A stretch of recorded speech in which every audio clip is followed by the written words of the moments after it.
পুকুরের মাছ কি পদ্মার ইলিশ। আসেন ভাই আসেন, পদ্মার ইলিশ লয়ে যান, তাজা খাইলে তাজা।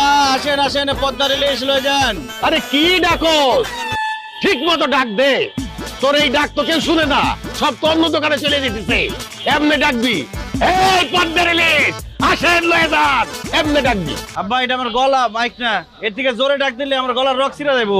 হায় রে এই যুগের পোলাপান, এইটুক ডাকলে বলে তার গলার রক ছিঁড়ে দেব।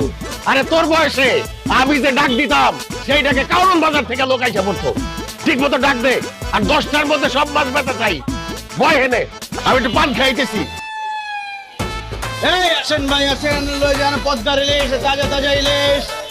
আসেন ভাই আসেন, লয়ে যান পদ্মার তাজা তাজা ইলিশ, লয়ে যান লয়ে যান।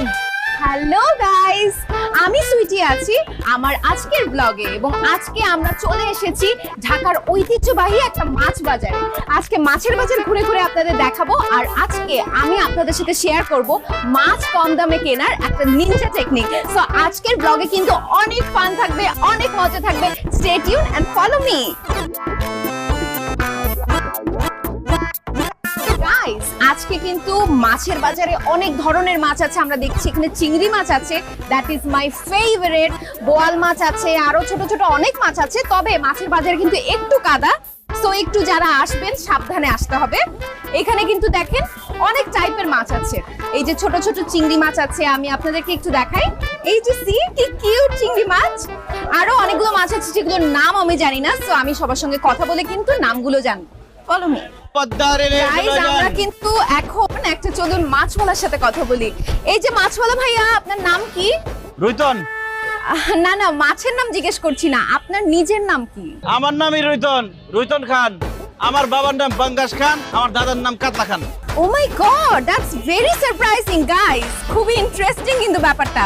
তাদের ফ্যামিলির সবার নাম হচ্ছে মাছের নামে নাম। সো ভাইয়া, আপনাদের সবার নাম মাছের নামে নাম কেন? কারণ আমরা মাছের মানুষ তাই। ও ওয়াও, ওনারা মাছের মানুষ। আচ্ছা, আপনি কি মাছ বিক্রি করেন? জি না, মাছ বিক্রি করি না, স্বর্ণ বিক্রি করি। কয় ভরি লাগবো আপনার? কি বলতেছেন ভাই আপনি? আমি তো দেখতেছি আপনি মাছ বিক্রি করতেছেন। দেখতেছেনই যখন, তাহলে আবার জিজ্ঞেস করেন কেন? মাছ লাগলে নেন, না লাগলে সরেন। না না না, মাছ লাগবে। আচ্ছা, এই যে বড় বড় ইলিশ মাছগুলো, এগুলো কত টাকা করে কেজি? একদম 2200 টাকা কেজি। গাইস, এখন দেখাবো কিভাবে মাছের দাম কমাতে হয়। ভাইয়া, এত সুন্দরী একটা মেয়ের কাছে আপনি মাছ বিক্রি করবেন, মাছের দাম একটু কমায় রাখেন না। এই বড় ইলিশ মাছটা দেন, 300 টাকা দিব। কি বললেন আপনি? একটা ইলিশ মাছের দাম 300 টাকা? প্রেম করেন আপনি? বয়ফ্রেন্ড আছে? না, আমি সিঙ্গেল। আমিও সিঙ্গেল। প্রেম করবেন আমার সাথে? প্রেম করেন, ইলিশ মাছ সব ফ্রি দিয়ে দেবো। কিসের, একটু ফোনটা অফ করতো। এই জেল্লার করে জেল্লা, কি বললি তুই? বাংলা ভাষায় কথা বলছি, বুঝেন নাই? আপনার ভালো লাগছে, আপনার লগে প্রেম করুন। প্রেম করলে খালি ইলিশ মাছ না, সব মাছ ফ্রিতে দিয়ে দেবো। থাপড়ে তোর দাঁতগুলো সব ফালা দিব। সামান্য একটা মাছ হলে তুই আমার সাথে প্রেম করতে চাস? চেহারা জীবনে আয়নায় দেখছস? অবশ্যই দেখছি। মাছ বেচলেও আমি একটা ফর্সা সাদা, এই যে ইলিশ মাছের মতো চেহারা আমার। আর আপনার যে চেহারা, আইনা দিয়ে দেখছেন কোনোদিন? মেকআপ ছাড়া তো আপনার চেহারা মনে হয় তেলাপিয়া মাছের মতো লাগবে। আমি কোনো মেকআপ করি নাই, this is my natural face. আর একটা ফালতু কথা বললে তোর ইলিশ মাছ দিয়ে তোরে কিন্তু পিটাবো, জেল্লা কোথাকার। এই খবরদার, আরেকবার চাইলে করলে একদম বিয়ে করে বাড়ি চলে যাও কিন্তু। কি তোর কত বড়, তুই বিয়ে করবি? হ্যাঁ, বিয়ে করবি? জেল্লা।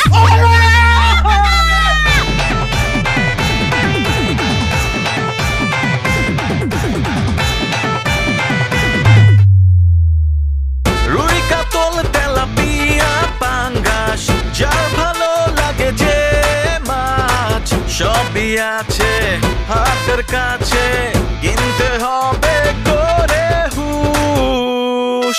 এ আমরা মাছের মানুষ, মাছের মানুষ, মাছের মানুষ, মাছের মানুষ, মাছের মানুষ, মাছের মানুষ, মাছের মানুষ। এত সুন্দর করে পাঞ্জাবিটা আয়রন করার পরও কি ব্যাপার সুইটি? ঢাকা শহরে একজন বড় ব্যবসায়ী, তার ছেলে আজকে তোকে বিয়ের জন্য দেখতে আসবে, তুই এখনো রেডি হসনি? বাবা, তোমার মেয়ে এমনিতেই সুন্দর, রেডি হওয়া লাগবে না। পাত্রপক্ষ আমাকে এই অবস্থায় দেখলেই পছন্দ করে ফেলবে। আরে মা, এই পাত্র যেন তেন পাত্র না। ঢাকা শহরে তাদের বাড়ি গাড়ি ব্যবসা বাণিজ্য কোনো কিছুর অভাব নাই। তারা দেশ বিদেশ ঘুরে কত মডার্ন মেয়ে দেখে, তোকে দেখে মনে হচ্ছে না যে তারা পছন্দ করবে। এই জন্য তো বলছি মা, একটু সাজুগুজু করে একটু ভালোভাবে রেডি হয়ে নেই। বাবা তুমি তো আমাকে টেনশনে ফালাই দিলা, তুমি আমাকে আগে বলবা না তারা যে এইরকম বড় লোক। ঠিক আছে, আমি গিয়ে এখনই সাজগোজ করে আসতেছি, এমন সাজ দিব পাত্র আর পাত্রের বাবা আমার দিক থেকে চোখই ফিরাতে পারবে না। যা মা, তাড়াতাড়ি যা। শাহানা, এই শাহানা, কোথায়? আশ্চর্য, মেহমান একটু পর চলে আসবে, তুমি এখনো বাড়ি ঘর পরিষ্কার করোনি? আরে হয়ে যাচ্ছে তো, টেবিল গোছাচ্ছিলাম। রান্না বান্না করেছে তো? সব শেষ। আচ্ছা তুমি না বললে মেহমান তাড়াতাড়ি আসবে, কই এখনো তো তারা আসলো না? শাহানা, বড় লোকের বিরাট কারবার।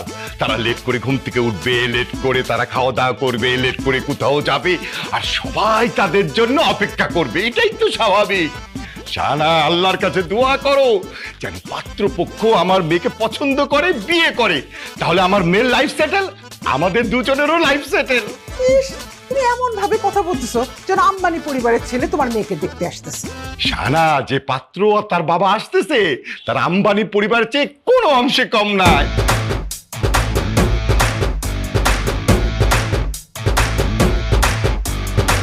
রুই কাতল তেলাপিয়া পাঙ্গাস, যার ভালো লাগে যে মাছ, সবই আছে হাতের কাছে, কিনতে হবে